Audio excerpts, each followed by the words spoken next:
Weatherford Kuwait for Petroleum Services, WKPS, is one of the largest multinational oilfield service companies providing innovative solutions, technology, and services to the oil and gas industry.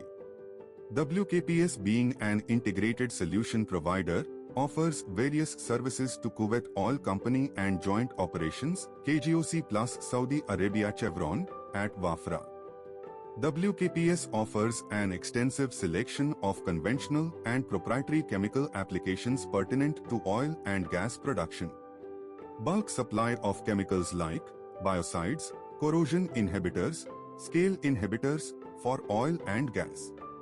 As a leading provider, WKPS offers asphaltene and paraffin inhibitors, defoamers, demulsifiers, friction reducers, H2S scavengers, hydrate inhibitors, oxygen scavengers, pipeline cleaning chemicals, pipeline hydro test chemicals, sulfur solvents, surfactants and foamers, viscosity reducers, sand control, water clarifying agents. Metallic components are widely used in the transportation sector. They are subject to harsh environmental conditions that can minimize service life and safety. Coatings have been around for many years, providing protection against corrosion and wear. Transporting corrosion inhibitors requires strict adherence to hazardous materials (hazmat) regulations because many formulas are highly flammable, toxic, or corrosive in their concentrated forms. Safety depends on proper chemical classification, leak-proof packaging, and the use of explosion-proof transport vehicles. Transportation vehicles maintained in high performance by Weatherford Kuwait for Petroleum Services. Chemical from truck to bulk yard tanks. Tank levels are maintained by WKPS chemical operator by SCADA system. Tank level readings are updating on daily basis. Safety measures are maintained as per WJO regulations. WKPS chemical operator load chemicals corrosion inhibitors, scale inhibitors biocides into chemical distribution trucks for flowline chemical and downhole well batching. Flow line chemical treatment involves continuously injecting specialty chemical formulations into oil and gas production lines, sub-centers, main gathering center in WJO Wafra. Its primary goal is to prevent pipeline degradation, inhibit the buildup of solids, and minimize friction. Corrosion inhibitors form a protective film on pipe walls to shield against acidic compounds like H2S and Co2. Scale inhibitors prevent the precipitation and accumulation of mineral scales like calcium carbonate or barium sulfate that restrict pipe diameter. Biocides eradicate sulfate-reducing bacteria (SRB) that cause microbially induced corrosion (MIC) and produce corrosive gases. Times chemical injection skids, automated systems utilizing specialized pumps that continuously dose exact chemical quantities into the flowline. Times injection quills, specialized fittings inserted directly into the center of the flowline, ensuring even chemical dispersion and preventing corrosive pooling on the pipe bottom. Times batch treatments, periodic, heavy slugs of chemical cleaners or inhibitors pumped through the flowline to dissolve existing scale or wax buildups. Times pipeline pigging, chemical batches are frequently pushed through the lines sandwiched between mechanical pigs to mechanically clean the line while uniformly applying the chemical. Maintain the chemical levels in chemical injection skids on daily basis. WKPS chemical operator takes the tank level readings at 124 locations in WJO Wafra. WKPS implementing chemical mitigation program. The initial steps required in properly setting up an cost-effective chemical injection program requires the capturing all economic cost savings by identify exact resources. Application of effective chemical program for wells.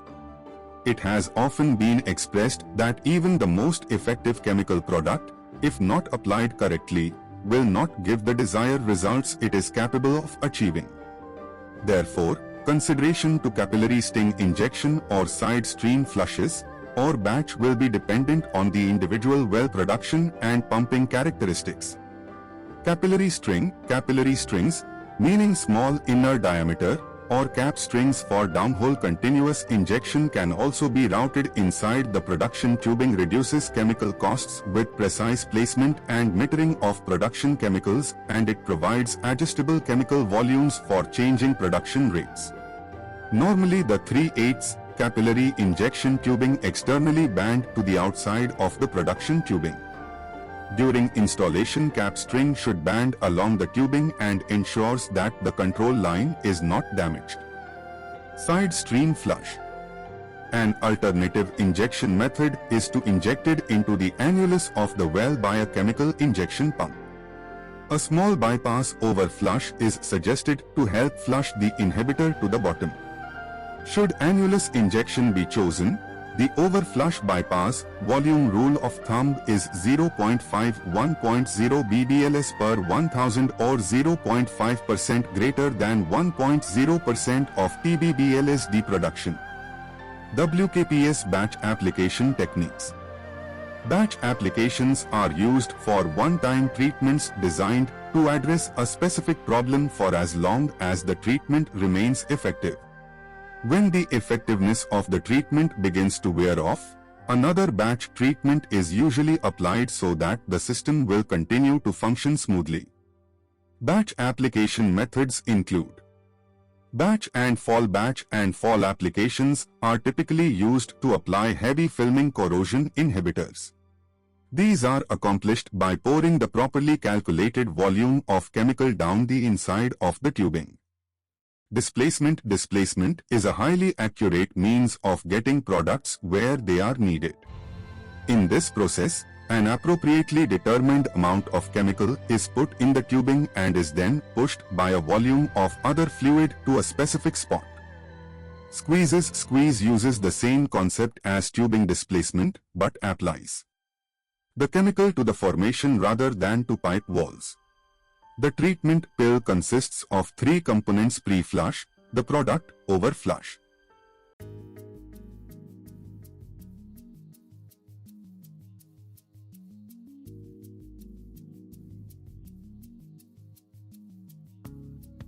Mineral scales form when ions that are dissolved in produced water react with each other to form an insoluble solid.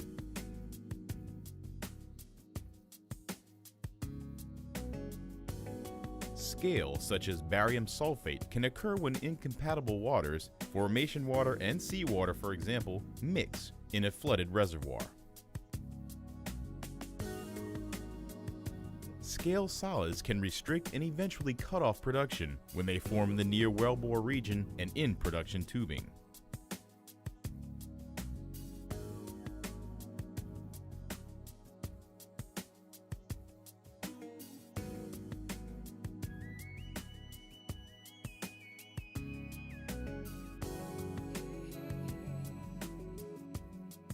Scale, such as calcium carbonate, can also form when physical conditions change during production.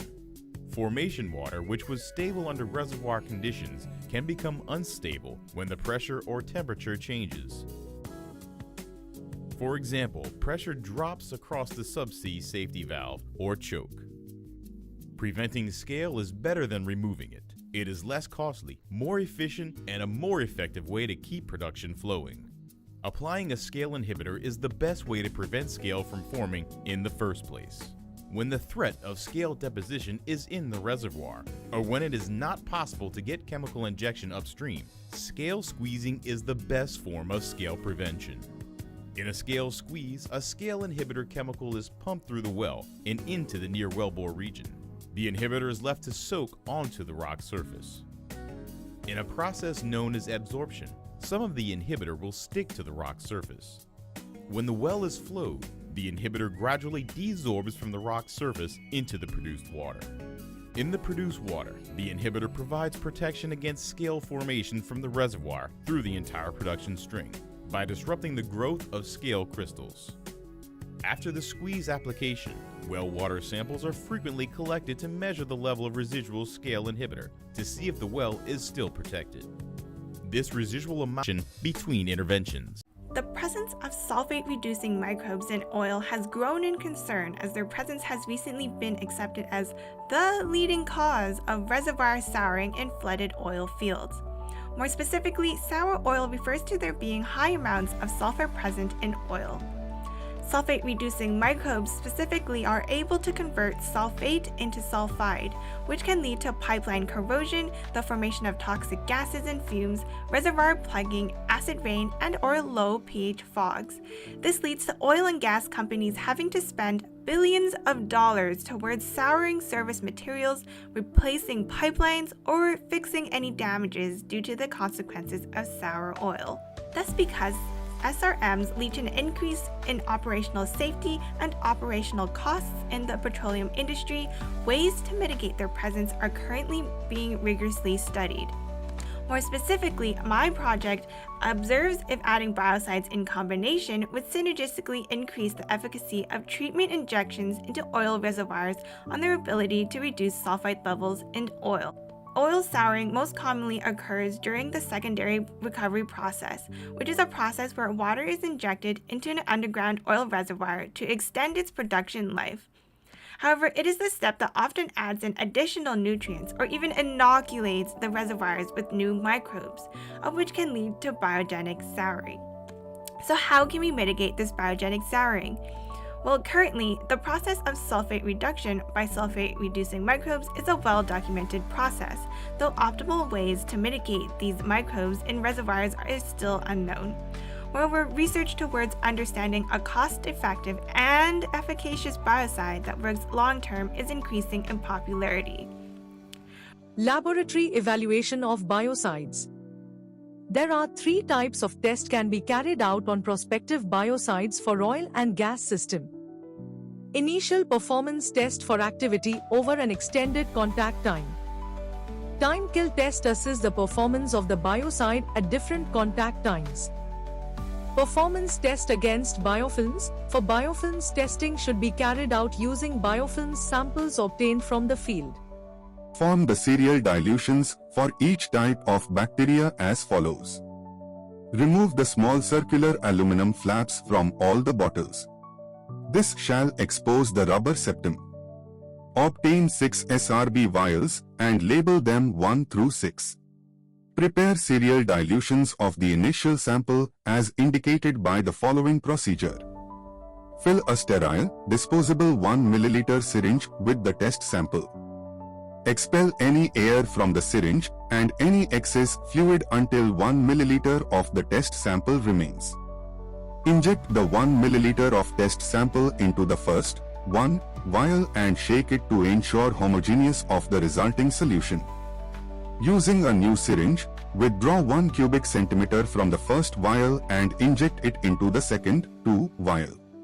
Shake the second vial to ensure homogeneous. Repeat step 5 with the second vial and all subsequent vials to obtain serial dilutions of the initial sample. If possible, maintain the incubation temperature within 5 degrees Celsius of the original sample temperature, or if temperature was not determined, incubate vials at 32 degrees Celsius. Dispose of the syringe and needle in the sharp disposal container. Examine vials daily for the first week and intermittently for up to the incubation period as shown in the Table 1 and bacterial count in Table 2.